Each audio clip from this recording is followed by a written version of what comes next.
That's a question. I like to start with difficult questions. Yeah, I can see that you're. Why is it still interesting to you? And that was very amateurish, I have to say. Not a moment to be proud of in terms of the process. One of the things that you've spoken about a lot is this sort of frustrating statistic of sort of high cure rates for malnutrition but low access to treatment, like you were saying. 15 to 18 million are severely malnourished. So it means that they are very at risk of dying.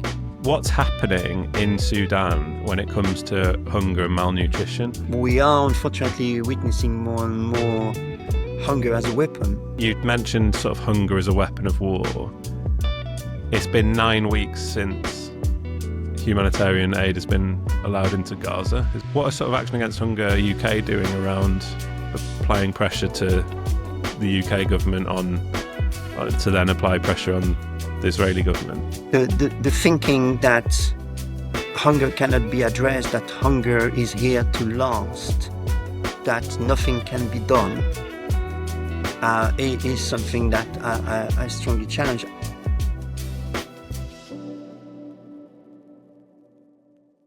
Jean-Michel, thank you for coming in and doing a Causes episode. How are you today? Very well. Lots of things to deal with, but like many of my colleagues, it's been kind of crazy first quarter of the year. Yeah. So I want to start with a question, and then we'll get into your journey a little bit more. Yep. I'm sort of doing a bit of research. I want to start with this question. What logistical challenge from your time responding in the Bosnian War taught you a profound lesson about the realities of humanitarian aid? Oh, that's a question. I like to start with difficult questions. Yeah, I can see that we are back to 94 when I was indeed leading convoys from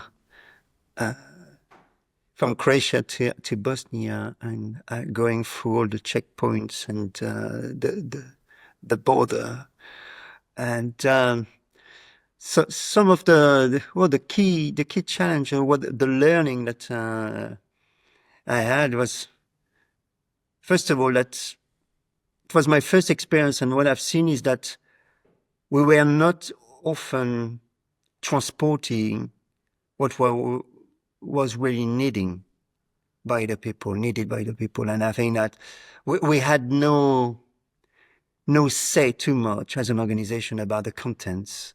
But today I would have been ashamed. We were transporting sometimes chocolate bars, or we were a lot of good willingness and donations from the people who were also sending hospital materials and shoes, clothes. But it was not done for something.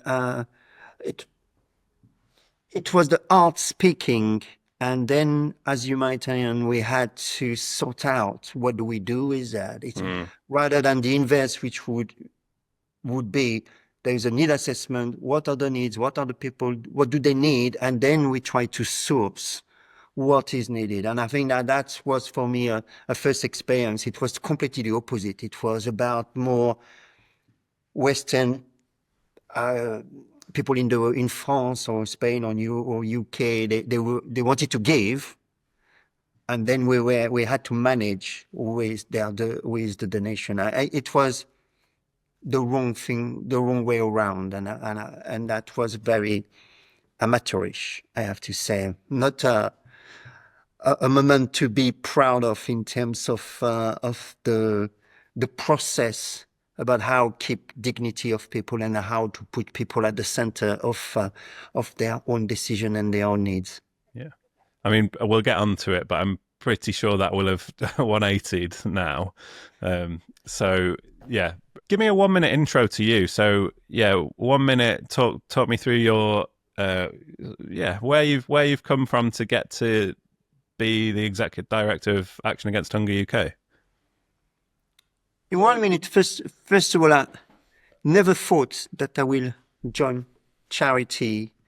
I trained as a history teacher, but life guided me to the charity work, and I had the opportunity to go to Bosnia, and I made a decision in an instant. I was up for potentially at the beginning it was more the adventure, and then came with the exposure, the cause, and the dedication. And I joined a first charity and a French charity for a couple of years, and then joined Action Against Hunger in '96, and can see that's now going to be 30 years next year. And I remain with the same charity, committed. I learned so much. So I spent six years from conflict to conflict in Bosnia, Chechnya, Tajikistan, etc. And then joined the UK team here in 2002 and became interim and then CEO 22 years ago. I mean, there must be something about the organisation to keep you engaged, keep you wanting. Yeah. What is it about Action Against Hunger that's keeping you there? Like, why is it still interesting to you? A couple of things. Definitively, the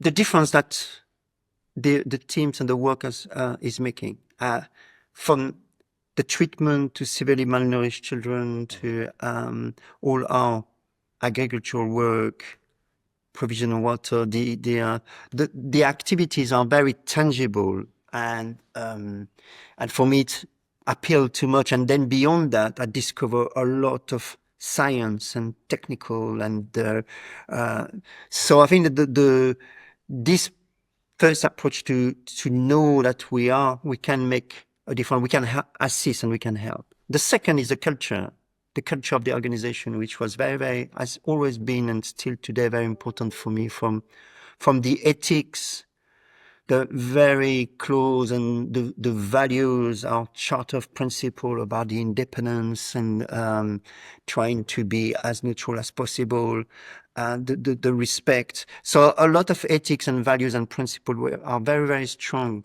in the organization. And for me, that's two aspects that have been very interesting. And I've learned so much, and I continue to learn. And at some point, probably I'm more motivated and interested by the cause than I am by my career. Mm-hmm. So I've not looked at changing organization just for the sake of, okay, I will have another position or the experience. It was more about saying, okay, what can I achieve in my lifetime and my professional lifetime? And I thought, and I'm still thinking today, that I can achieve much more by staying with the same organization, as long as the organization still wants me. And so it was a choice, and it is still a choice today. And to say, the more you know about the organization, the more potentially you can make a difference. Yeah, I'll get onto that because yeah, I'm interested in, over that time period, what you want to do that you haven't done yet. So we'll come on to that. But yeah, for just to sort of set the context, I guess, for people who might not be aware of Action Against Hunger's work, can you sort of talk to me about the global malnutrition stats? Like, what is going on right now? Yeah, today we estimate that there are around 50 million children under 5 years old who are suffering from acute malnutrition. So it's really that they are too thin, emaciated for their height, and in a very simplistic term. And so out of these 50 million, around 15 to 18 million are severely malnourished. So it means that they are very at risk of dying. And as an organization, over the last 30 years, we have worked on different revolutions in the treatment of severely malnourished children, from the definition of the protocols, the products, the approach. And so as an organization, it has been a journey, and it's still a journey in the detection, prevention, and treatment of severely malnourished children. And it's still going on so we went from the very medical treatments, which was about how we decrease mortality rate in the 90s and increase cure rate, to today, how we reach as many children as possible. Because, and I will finish on that, the biggest challenge today is that less than 20% of the children who are severely malnourished have access to a treatment that recognized by the WHO with a cure rate of 95%. So imagine in UK, if we had a treatment for a disease that has 95% cure rate, but is not accessible to more than 20% of the population, that will be a woe, and rightly so. So today, the biggest challenge is that how 80% of the children who have no access to treatment have an access to treatment, and obviously how we can prevent children from being malnourished. Yeah. When I was doing the research for this episode, one of the things that you've spoken about a lot is this sort of the frustrating statistic of sort of high cure rates for malnutrition, but low access to treatment, like you were saying. What are the barriers sort of preventing access, and how do we solve them? Some of the major barriers are, first of all, that the parents of the child understand that malnutrition exists, that they understand that the symptoms that their children are showing is malnutrition. So first of all, the knowledge, or the awareness, that very skinny child is really potentially severe malnutrition. The second is to find a place where to bring the child. And so access to a medical center is the second biggest barrier. The third one is that when they access the medical center, would there be any trained, competent medical staff with the product to treat? And here again, that's all about supply, training of staff, payment of staff, and that's the third major barrier that we are facing. After that, the rest is more supply chain, getting the how we can reach people, but the awareness, access to medical health, and then having trained, competent staff with the right products are the three main barriers. Yeah. Obviously, resources and policies and national government are, after that, the underlying factor which make it happen or not. One of the things I'd love to talk to you about is because I saw you had a Sudan appeal, yep. Which I've spoken to a few people about as being this sort of forgotten crisis. Can you talk to us about what's happening in Sudan when it comes to hunger and malnutrition right now? We're in May 2025. The situation that we have in Sudan is very similar to many of the situations that we have in conflict-affected areas, meaning the access is prevented. Access not only for NGOs or any UN agency to access the people, but also the population to move safely from one place to another. So first of all, security is the risk number one, and with security or insecurity, impunity, the risk, the fears that are driving people in all directions. And that's the security risk, or the insecurity, is really factor number one in this context. After that, it is we are unfortunately witnessing more and more hunger as a weapon, in a way that some parties are trying to starve other part of population, to exert pressure on them, for them either to leave or to submit to their control. And here again, that's a tactic of war, which obviously is against any or every protocols and rules of war in the world. But here again, they are forgotten crises. Therefore, there is less or even no international pressure and even less accountability against all these groups. So, and lastly, at village level or community level, is the fact that their assets or their crops are destroyed, looted. They cannot, if they are farmers, they cannot grow. They may be displaced, so they don't have they lost access to the land. And when they are displaced, they go with whatever they have succeeded to get from the house, but they have to sell it because there is no cash, no money no work to generate new cash. So they are depleting all what they have, selling what they have step by step. And that's a very dangerous journey in terms of losing all what they have. And then the coping mechanisms are becoming more and more, let's say, dangerous for them as individuals, because they finish by having lost almost every tangible assets except themselves that they have. So they become to be, they are very unprotected.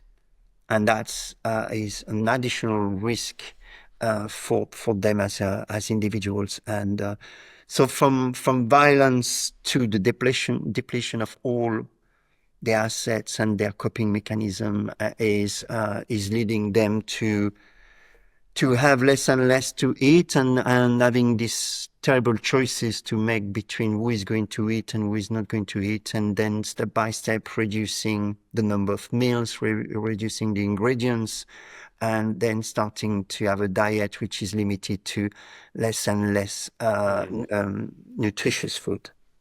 You mentioned sort of hunger as a weapon of war.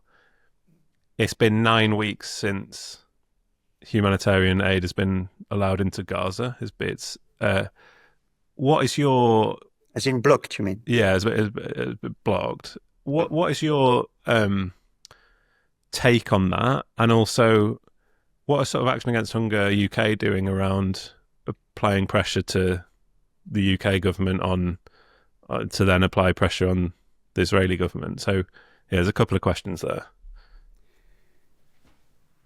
You're right. We have today a clear illustration about how hunger is used by parties in conflict.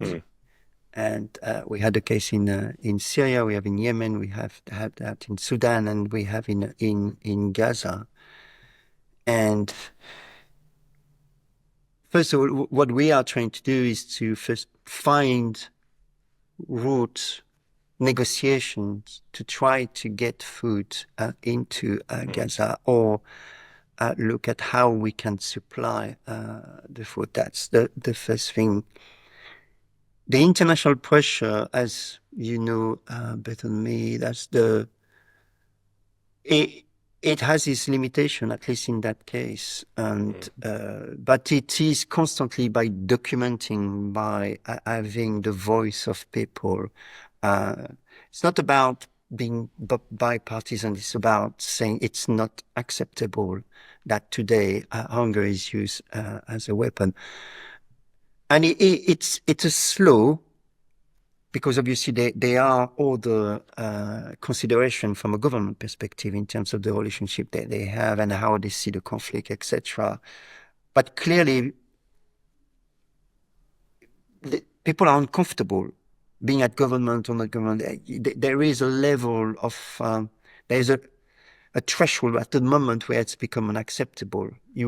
We may argue that these thresholds have been passed a long time ago. But it's a relentless testimonies that we have to bring an engagement to try to have this blockade be lifted. So we use the moral ground, we use the legal one, we try to use we are engaging. We know that direct denunciation is limitation. We have seen that it doesn't really work.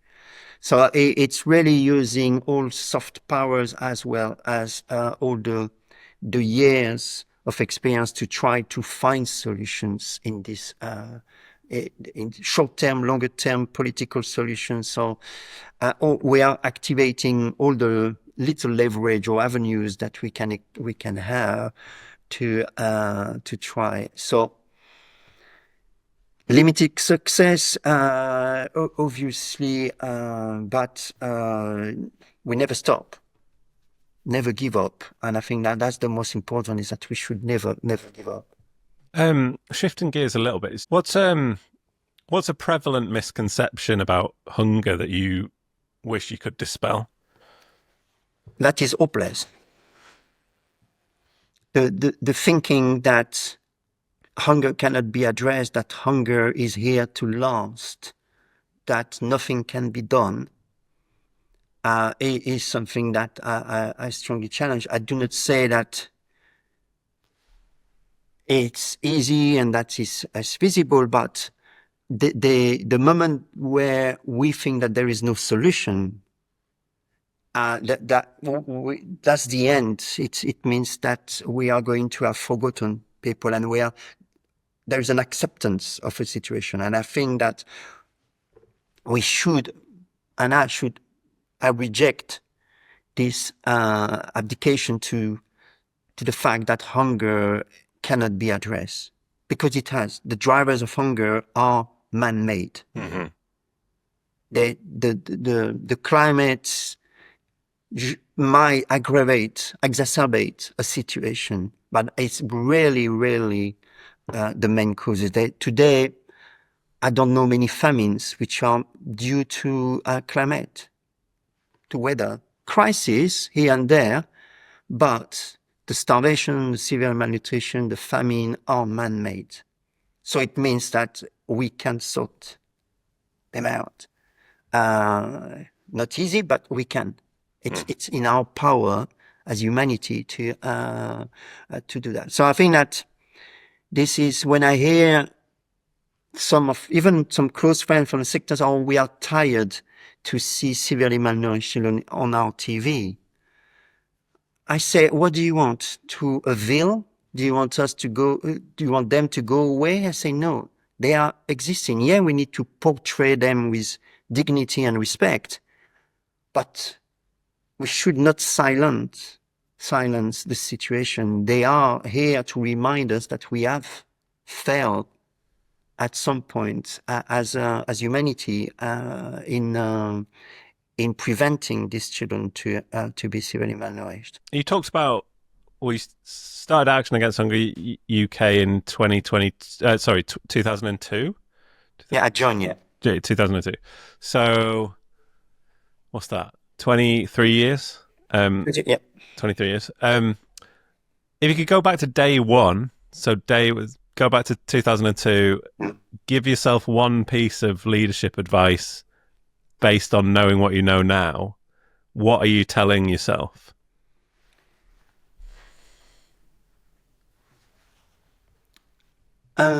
I didn't start as a CEO, but let's say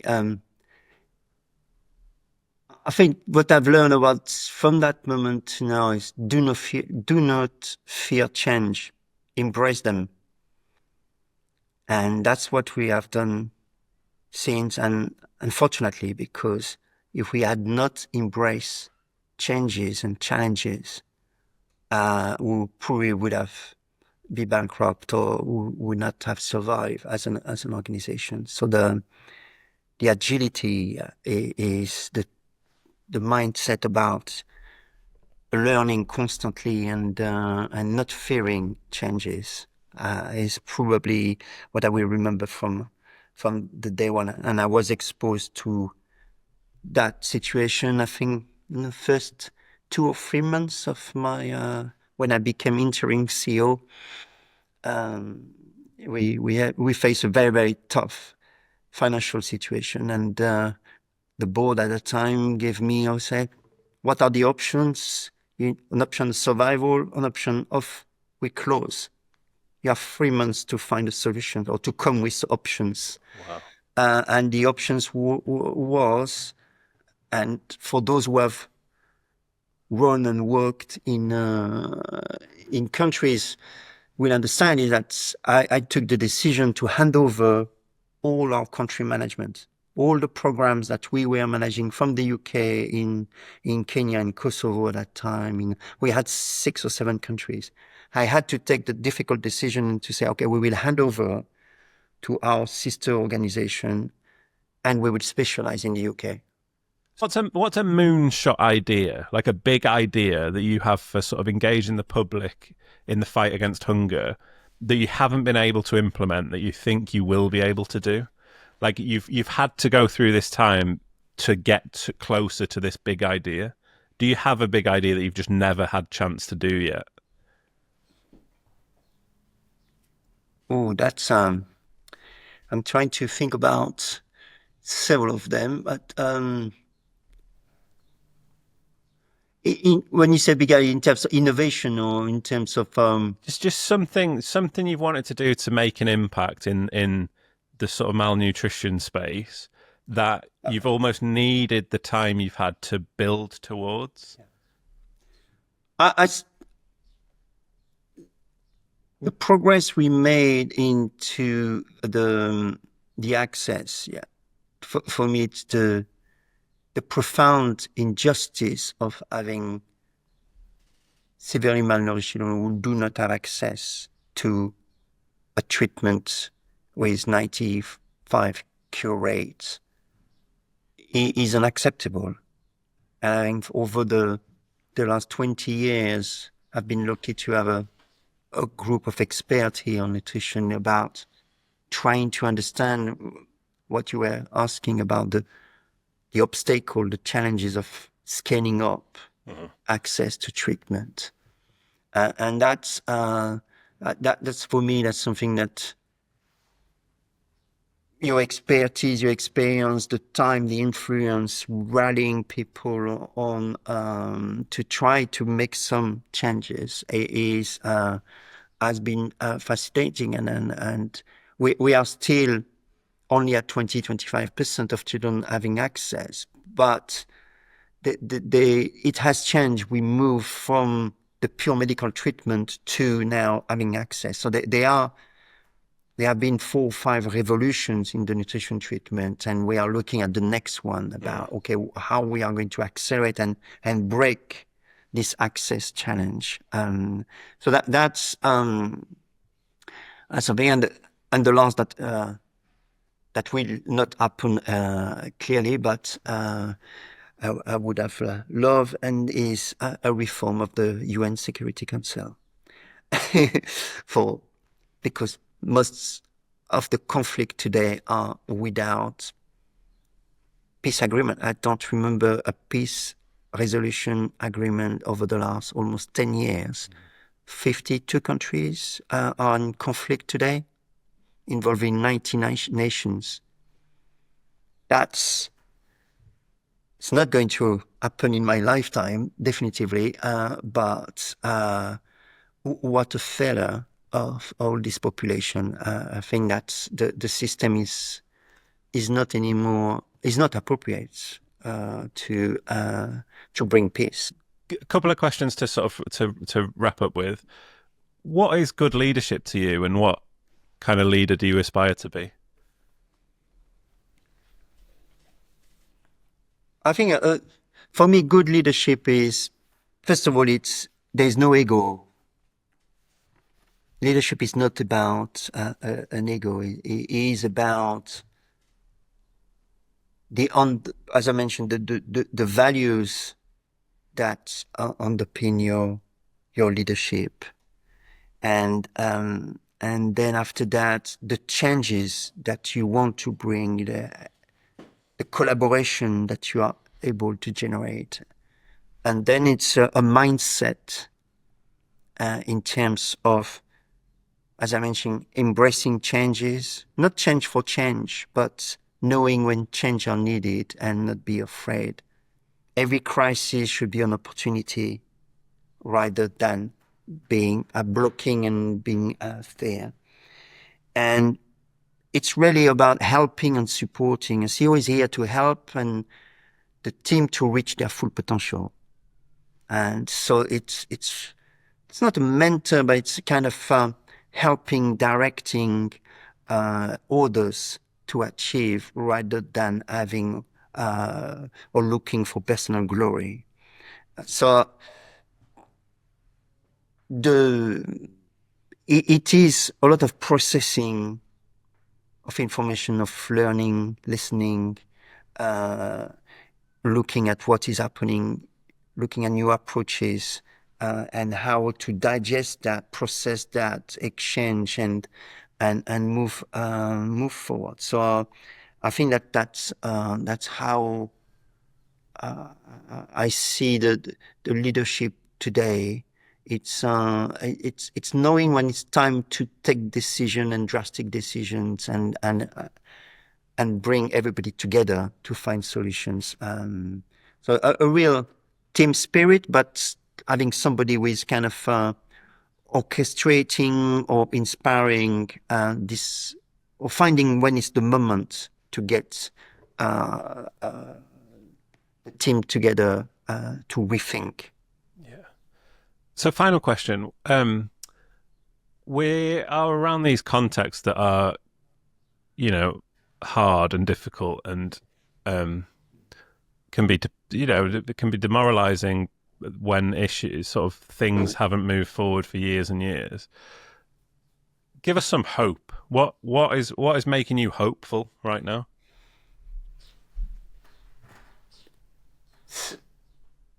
First of all, if we look at, as I mentioned, the last quarter has been a lot about governments cutting aid and having a very negative narrative around aid.